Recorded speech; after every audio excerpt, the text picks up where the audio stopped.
ಗುಡಿಸಲೆಯಾಗಲಿ ಅರಮನೆಯಾಗಲಿ ಆಟ ನಿಲ್ಲದು. ಹಿರಿಯದೆಗಿದಲಿ ಕಿರಿಯದೆ ಬರಲಿ ಭೇದ ತೋರದು. ಕಷ್ಟವೋ ಸುಖವೋ ಅಳುಕದೆ ಆಡಿ ತೂಗುತ್ತಿರುವುದು ತೂಗುತ್ತಿರುವುದು. ಆಡಿಸಿ ನೋಡು ಬೀಳಿಸಿ ನೋಡು ಉರುಳಿ ಹೋಗದು.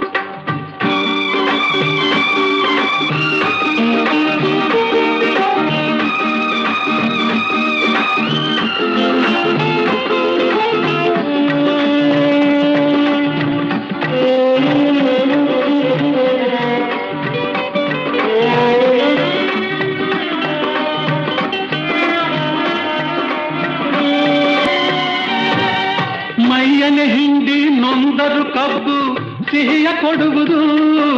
ತೇಯುತ್ತಲಿದ್ದರು ಗಂಧದ ಪರಿಮಳ ತುಂಬಿ ಬರುವುದು.